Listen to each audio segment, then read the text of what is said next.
আসি ঢাকা বিশ্ববিদ্যালয় প্রশাসন থেকে। হ্যাঁ, তো এই আমার তো বার্তা আমি ওনাদের পক্ষ থেকেই আছি, আর ওনাদের যে সাহায্য লাগে সেটার জন্য আছি।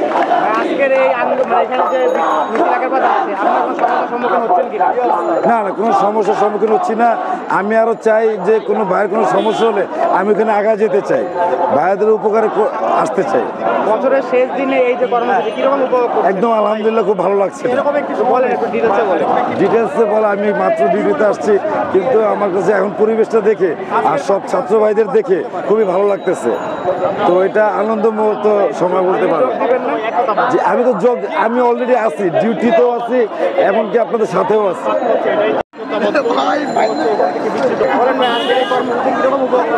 আজকে হচ্ছে আমরা আমাদের মধ্যকার দেখা যাচ্ছে যে আন্দোলনের পর থেকে বিভিন্ন সময় বিভিন্ন ধরনের ডিভাইশন দেখা যাচ্ছে। ওই জিনিসটাকে ইউনিটি করে একতাবদ্ধ হয়ে আমাদের যে জুলাই আগস্ট অভ্যুত্থান হয়েছে তার ঘোষণাপত্রের মাধ্যমে আমরা আমাদের যাত্রা একযোগে শুরু করতে যাচ্ছি। অর্থাৎ 2025 সাল থেকে আমরা এই বৈষম্যবিরোধী ছাত্র আন্দোলন একযোগে একই সারে একইভাবে আমরা এগোতে যাচ্ছি, এবং সামনে থেকে যত ধরনের অপশক্তি আসুক বা ফেসিবাদ আসুক বা আওয়ামী রেসিজমের মতো যদি কোনো রেসিজম মাথা চড়া দিয়ে উঠতে চায়, আমরা তাদেরকে শক্ত হাতে প্রতিবাদ করবো। আমরা আজকে এই বার্তাই শহীদ মেধাকে দিয়ে দিতে চাই। আর ভাইয়া, এই কর্মসূচি আজকে বছরের শেষ দিন, কিরকম উপভোগ করছেন?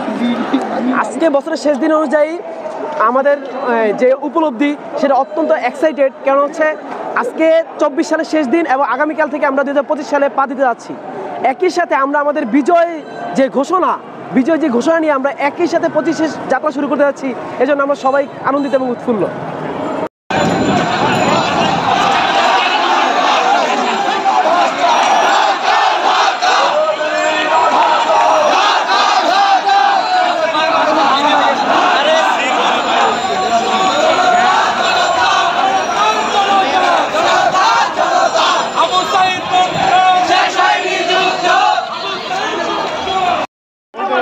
আজকে আপনাদের এই যে সবাই আসা, এটার উদ্দেশ্যটা কি?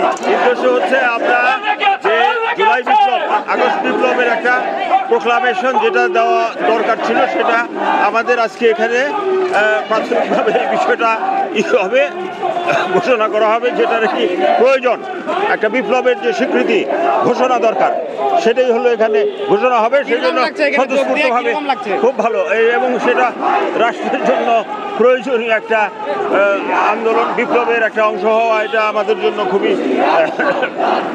প্রয়োজন, সবার আনন্দের বিষয়।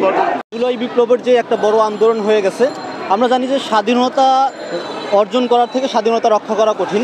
তো জুলাই বিপ্লবের এত বড় একটা আন্দোলন হয়ে গেছে, আমরা ছাত্র সমাজ এবং ছাত্র জনতা যারা এই আন্দোলনে সম্পৃক্ত ছিল, যারা শহীদ হয়েছে, তাদের রক্ত যেন বিফলে না যায়, আমরা আমাদের সর্বোচ্চ দিয়ে চেষ্টা করব যারা হচ্ছে জুলাই বিপ্লবে শহীদ হয়েছে তাদের রক্তের বিনিময়ে তারা আমাদের এত একটা নতুন স্বাধীনতা দিয়েছে, এই স্বাধীনতাকে আমরা রক্ষা করার চেষ্টা করব। ধন্যবাদ। কিরকম লাগছে আজকের বছরের শেষ দিনে এই কর্মসূচি?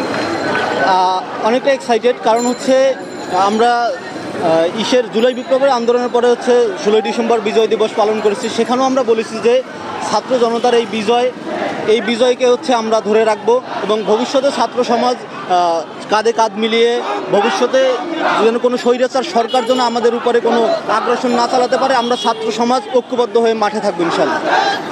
যত বিডিআর সদস্য আছে প্রত্যেককে 9 তারিখের মধ্যে, জানুয়ারির 9 তারিখের মধ্যে জামিন দিতে হবে, না হলে বাংলাদেশে আবার আরেকটা 2024 5 আগস্ট আমরা তৈরি করব।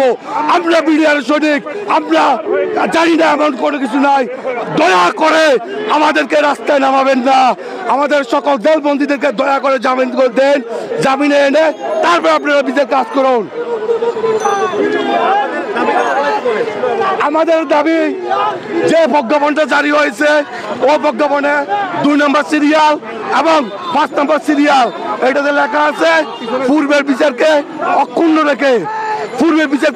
রেখে না, ওই প্রজ্ঞাপন আমরা মানি না।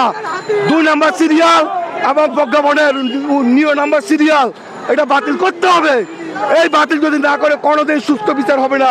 এই জন্য আমরা প্রধান উপদেষ্টা, ছাত্র সমন্বয়ক, নাগরিক কমিটি, আইন উপদেষ্টা, স্বরাষ্ট্র উপদেষ্টা সকলের কাছে আমরা স্মারকলিপি জমা দিয়েছি, উনারা কোনো প্রকার আমাদেরকে গুরুত্ব দেন নাই। উনারা চান আমরা বিক্ষুব্ধ হয়ে রাস্তায় নামি, কিন্তু না, আপনাদের ওই ফাঁদে আমরা ফা দেবো না। আর যখন আমরা নামবো, আপনার বাংলাদেশে এমন কোনো বাহিনীর ক্ষমতা নাই আমাদেরকে ঠেকিয়ে রাখতে। দয়া করে আমাদেরকে রাস্তায় নামাবেন না, অনুরোধ করতেছি। আপনারা সুস্থ বিচার করুন, আমাদের জেলবন্দি ভাইদেরকে মুক্তি দিন, জেলবন্দি ভাইদেরকে মুক্তি দিয়ে কারাগারের বাইরে এনে তারপর আপনারা বিচারের ব্যবস্থা করুন। কোনোদিন জেলবন্দি ছাড়া বিচারের কাজ সম্পূর্ণ হবে না। ধন্যবাদ।